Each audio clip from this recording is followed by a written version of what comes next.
इस वक्त एक बड़ी खबर आ रही है लखनऊ से। लखनऊ में जहां पर गुडम्बा इलाके के अंदर अवैध पटाखा फैक्ट्री में धमाका हुआ। धमाके में 2 लोगों की मौत भी हो गई है। 6 लोग इस धमाके में गंभीर रूप से घायल हुए हैं। रिहायशी इलाके में अवैध तरीके से पटाखा फैक्ट्री चलाई जा रही थी, जहां पर यह धमाका हुआ है और इस धमाके में 2 लोगों की जान भी चली गई है और 6 लोग इसमें घायल हुए हैं। हमारे साथ हमारे सहयोगी संतोष हमारे साथ जुड़ गए हैं। संतोष, क्या कुछ अपडेट है? खास तौर पर बताया जा रहा है कि अवैध रूप से ये पटाखा फैक्ट्री चलाई जा रही थी। देखिए, बिल्कुल जो हालात हैं वो ग्राउंड जीरो से आपको दिखाता हूं कि किस तरीके से एक कॉलोनी के अंदर ये मकान बनाया हुआ था और इस मकान के अंदर ये अवैध पटाखा फैक्ट्री चलाई जा रही थी। पटाखा बनाने का काम हो रहा था, धड़ल्ले से हो रहा था और इसमें पूरा परिवार रहता था और अचानक विस्फोट हुआ, जिसमें इस मकान के मालिक और फैक्ट्री संचालक आलम और उनकी पत्नी मुन्नी, इन दोनों की दर्दनाक मौत हो गई।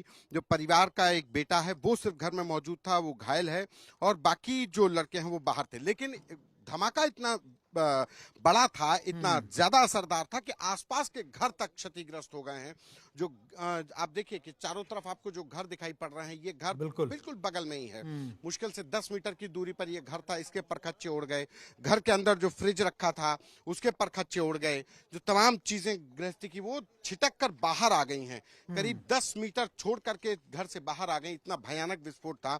अब मौके पर हालात को काबू करने के लिए एसडीआरएफ की टीमें हैं, राहत कार्य है शुरू हो चुका है। जो डीएम लखनऊ है विशाख जी अय्यर, उसके साथ ही joint CP law and order Bablu Kumar पहुंचे हुए हैं।